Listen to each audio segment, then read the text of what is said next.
the summer days just fly by as we find ourselves this Monday, just 85 days from Election Day, and the Democratic Convention starts 1 week from today. Republicans will get their turn 1 week after that. We're going to spend the next couple of segments looking at the race from a couple of different angles, including a conversation with the head of a group called Republican Voters Against Trump. She'll give us the pulse of the unhappy portion of the GOP electorate. The DNC is going to start with a bipartisan bang, with Michelle Obama and Bernie Sanders expected to speak next Monday night, and also former Republican Ohio governor and presidential candidate John Kasich will be joining the festivities. Other big names reportedly slated to speak during the week include Barack Obama, Bill Clinton, Hillary Clinton, and New York Governor Andrew Cuomo. Biden's running mate will speak on Wednesday as soon as we know who she is, and Biden himself will deliver his nominating speech Thursday night, which is just about the only traditional thing about this COVID-altered event.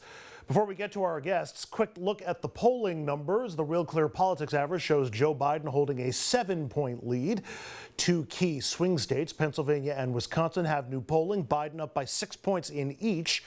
Trump won both of those states in 2016, but the margins were so close, the races were decided by less than 1 point in both states.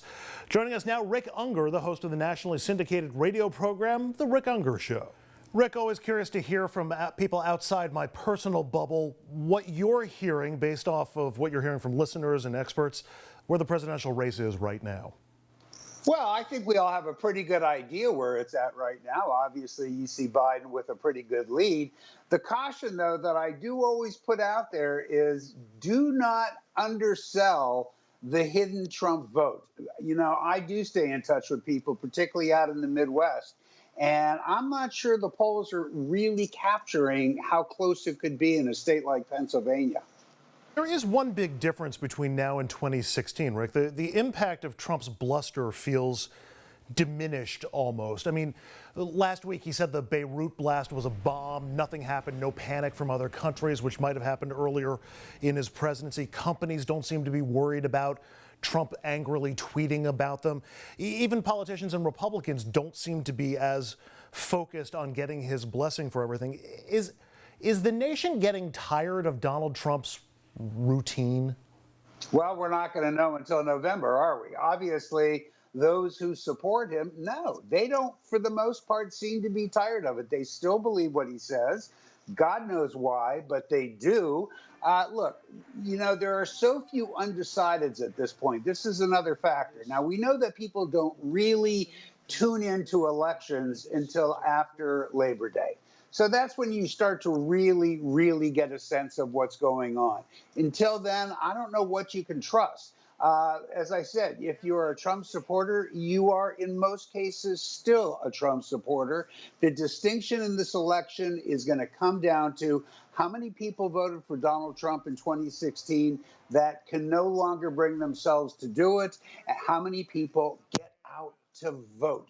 This, more than any election I can remember in a very long time, is going to be about voter turnout.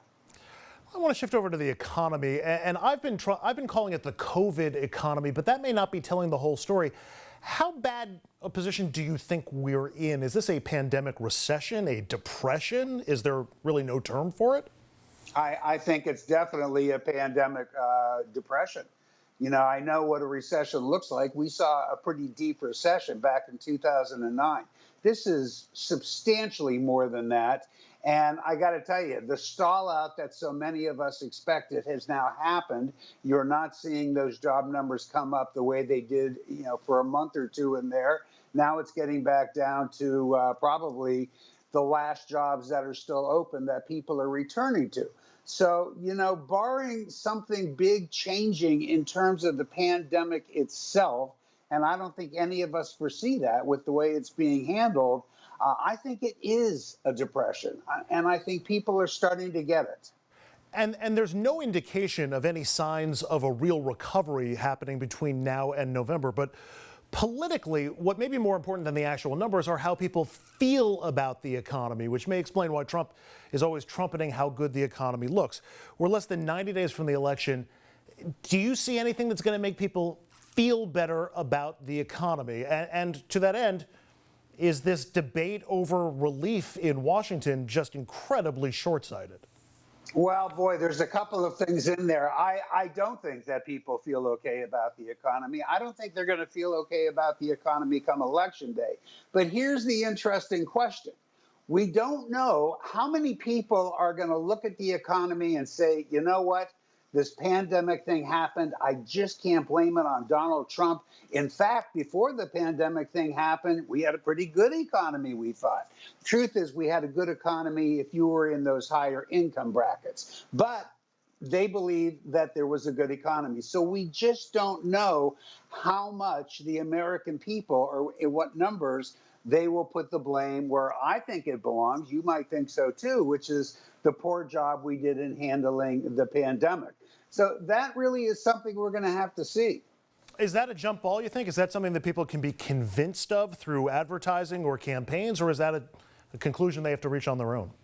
Well, let's put it this way: if it is a jump ball, we definitely have a 7'5" center jumping on the Biden side, and about a 5'5" center jumping on the Trump side, because I think most people are not going to say, "Hey, you know, this is one of those things. What could Trump have done?" What you do see pretty clearly in the polls, people do seem to understand that this was badly botched. And that's the reason.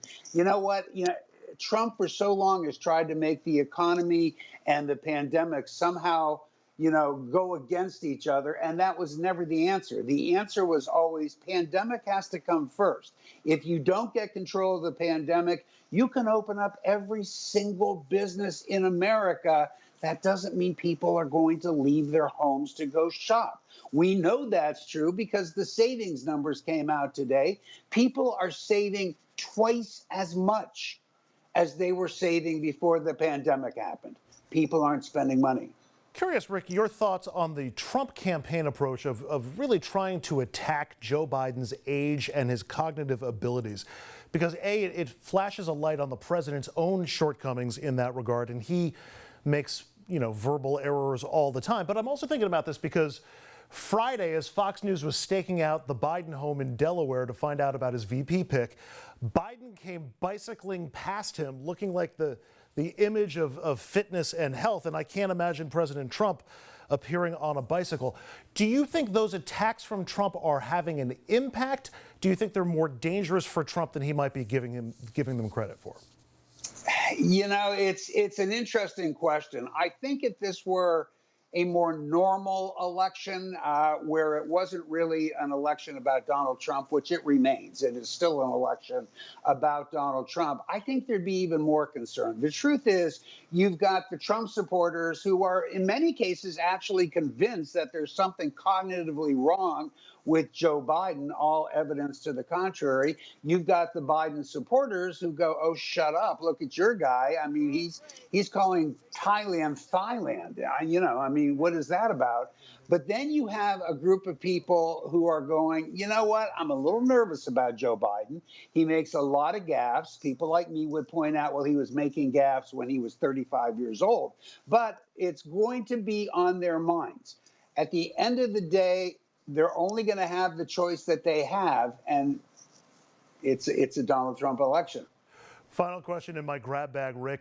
Biden's vice presidential pick. Does it matter either the ethnicity of the nominee or readiness to be president on day one, or is the vice presidential pick just going to be an afterthought in this race? Well, it will not be an afterthought in this race. I think that's one option you can absolutely remove. I can't tell you how much of a problem it'll be for him if he decides to choose somebody who's not black. I don't know. Given the times we're living in, that could be a discouragement to black voters. And let's face it, Democrats must get big turnout from black voters. So I don't know. I suspect that he is going to end up choosing somebody who is African American. But I don't, you know what? If he chose Tammy Duckworth or Elizabeth Warren, I think he'll probably be just fine. Rick Unger is the host of the nationally syndicated radio program, The Rick Unger Show. Rick, great to see you. Haven't seen you since impeachment night. Thanks so much for a few minutes. Appreciate it. Great to see you, Andrew. Take care. And up next here on RFL, Republicans against Trump, how a growing number of GOP voters are now rallying against the president. A woman who's leading that movement joins me right after this.